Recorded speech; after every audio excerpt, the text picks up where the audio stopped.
Welcome to New York Urban Legends. Stick around to the end to find out about the buried treasure. 1. Corpsey. In the mid-90s, Ariel Abramowitz went to camp from across the notorious disused mental institution Willowbrook in Staten Island. She recalled the counselors taking campers to an old building on the site with something that looked like blood smeared on the walls, and spoke to them of tales of the boogeyman named Corpsey.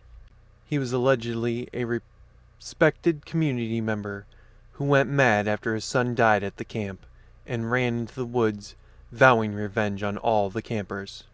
They made it look like the crazy guy kidnapped kids who didn't behave, said Alborowitz, who now lives in Hoboken.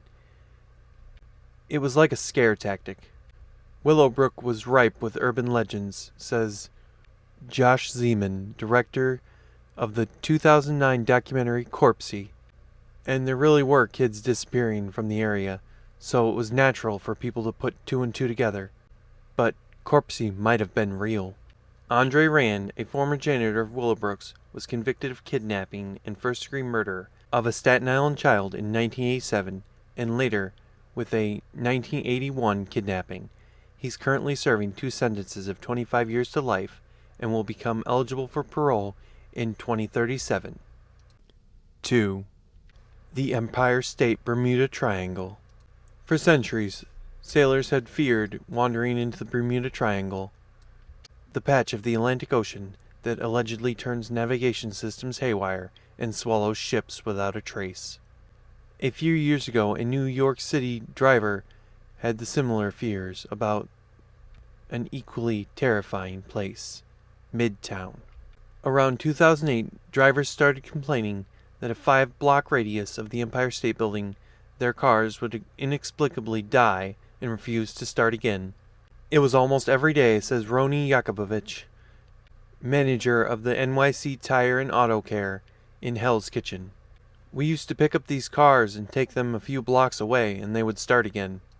His best guess that the radio signal from the broadcast beacon on the tower were disabling the alarm systems in the car and preventing them from starting. About a year ago, the phenomenon disappeared as mysterious as it has begun, yet the broadcast beacon is still there. 3. Mole People. Weeks ago, the diners of West Village hot spot Da Savano were startled when a subway grate on the side of the 6th Avenue lifted and a shadowy figure tossed a smoking road flare into the restaurant. Was the vandal a sign that the mole people, those who shun life above ground in favor of the city's deepest subway passages, were back and seeking revenge on the surface dwellers?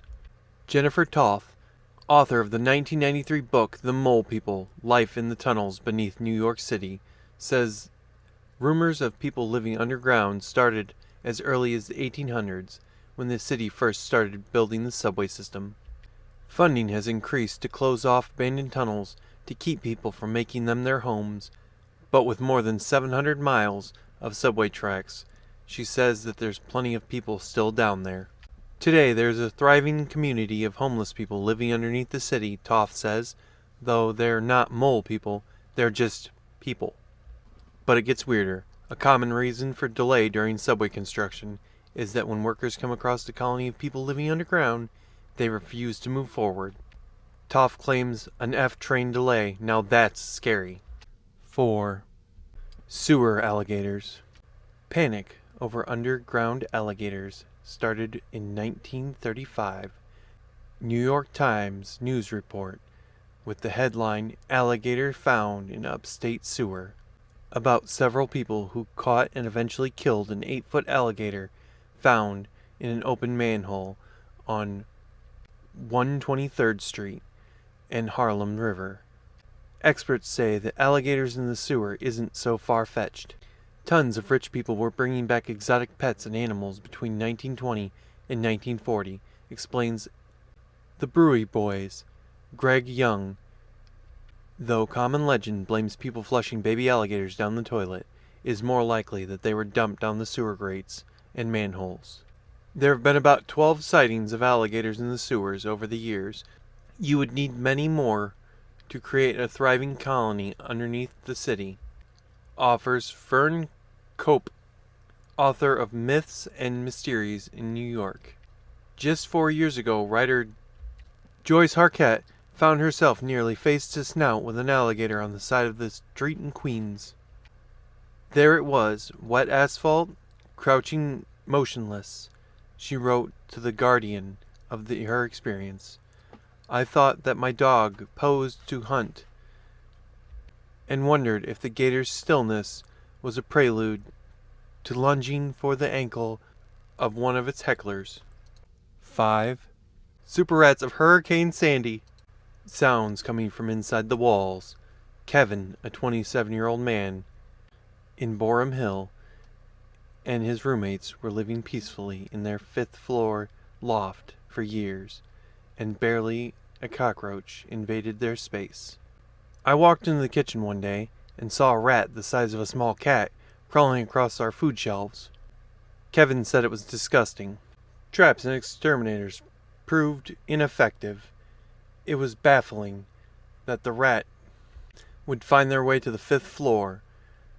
Then the roommates read reports of rats fleeing the islands from the flooded subway tunnels.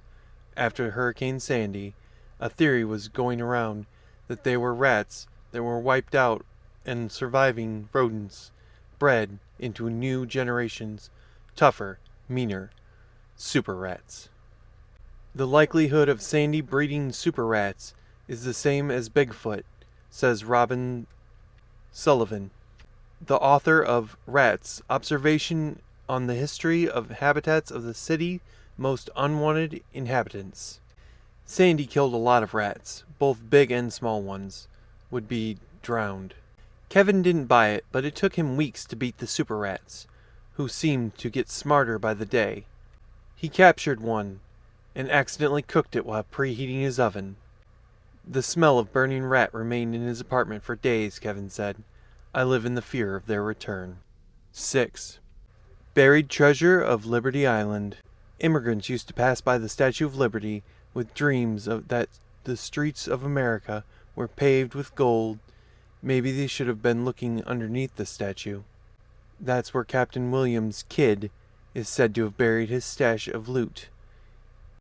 He was hung for piracy in London in 1701. It's absolutely possible that the treasure is still there, but people have been searching for 3 centuries, says Greg Young of the Bowery Boys, a blog dedicated to the history of New York City. Fueling the legend is that the fact that Captain Kidd lived in New York City for 4 years in a house on Pearl Street, where he could have kept an eye on the island. But be warned, the treasure may be protected by ghosts. One account says that a century after his death, some soldiers at the nearby Fort Wood went to a psychic to locate the treasure. They followed her instructions and began digging. On the next full moon, their shovels struck something hard, a chest. They struck something else next to it, a skull.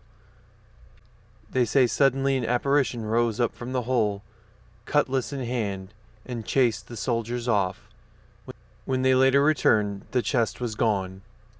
Thank you for listening to these New York urban legends. If you liked the video, remember to like, subscribe, and comment.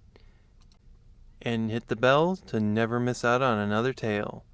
And remember, don't shoot the messenger.